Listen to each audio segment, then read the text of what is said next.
অনেক ফুটবল প্রেমীরাই হয়তোবা একটু আফসোস করতেছেন যে পুরো সিজনটা শেষ হয়ে গেল ফুটবলের।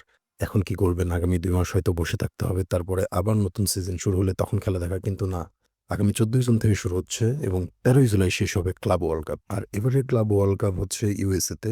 এবারের ক্লাব ওয়ার্ল্ড কাপ পুরো অন্যান্য বারের ক্লাব ওয়ার্ল্ড কাপের থেকে একদমই আলাদা। এবার ক্লাব ওয়ার্ল্ড কাপে হবে মোট ৩২ টা দল অংশগ্রহণ করবে।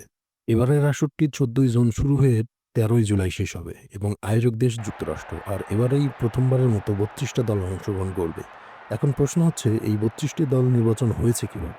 এই ৩২ টি দলের মধ্যে ১২ টি দল আসলে খেলবে ইউরোপ থেকে। এই আসরে ইউরোপ থেকে সুযোগ পেয়েছে চ্যাম্পিয়ন্স লিগ জয়ী দলগুলো যেমন Real Madrid, Manchester City, Chelsea, Bayern মিউনিখের মতো দলগুলো। আরো কিছু ক্লাব সুযোগ পেয়েছে ইউরোপ থেকে। যেহেতু ১২ টার মধ্যে মাত্র ৪ টে হচ্ছে চ্যাম্পিয়ন্স লিগ জয়ী দল। আর বাকি স্লটগুলো বাকি থাকে আরো ৮ টি। ৮ টি স্লট পূরণ করেছে আসলে ক্লাব র‍্যাংকিং এর ১ম দিকের ক্লাব। আপনি যদি লক্ষ্য করেন তাহলে দেখবেন যে এই টাইম পিরিয়ডটাকে কাউন্ট করা হয়েছে ক্লাব ওয়ার্ল্ড কাপের কোয়ালিফাইং এর জন্য। এই টাইম পিরিয়ডে বার্সেলোনা আসলে চ্যাম্পিয়ন্স লিগও একটা ভালো খুবই বাজে খেলেছে। বার্সেলোনা ২০১৫ র পর থেকে চ্যাম্পিয়ন্স লিগ জেতেনি।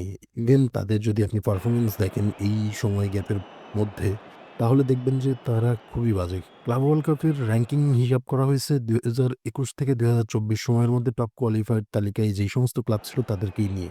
যেহেতু বার্সেলোনা এই ২০২১ থেকে ২০২৪ এই সময়ের মধ্যে টপ কোয়ালিফায়ারদের তালিকায় ছিল না। আর এই এক কারণেই শুধুমাত্র এই কারণেই তারা আসলে ক্লাব ওয়ার্ল্ড কাপ থেকে বাদ পড়েছে। দুর্ভাগ্য হলেও এটাই সত্যি যে আসলে বার্সেলোনা এই সিজনটাকে এই টাইম গ্যাপে খুবই খারাপ খেলেছে। তার মধ্যে ২ বার আ গ্রুপ স্টেজ থেকে বাদ পড়ল এবং ইউরোপা লিগ খেলল এবং ২ বার শেষ ১৬ থেকে বাদ পড়েছে। তো ভবিষ্যতে ক্লাব বিশ্বকাপে বার্সেলোনাকে দেখতে চান কিনা সেটা কমেন্টে অবশ্যই জানাবেন এবং চ্যাম্পিয়ন্স লিগে ভালো পারফরম্যান্স যেহেতু করা শুরু করছে এবং নতুন একটা টিম গঠন হইছে। মোটামুটি সবাই ইয়াং এবং সবাই ভালো খেলছে। ১ম সিজনেই ফ্লিকের আন্ডারে যতটা সুন্দর খেলেছে আশা করা যায় সামনে বার্সেলোনা খুবই সুন্দর খেলবে।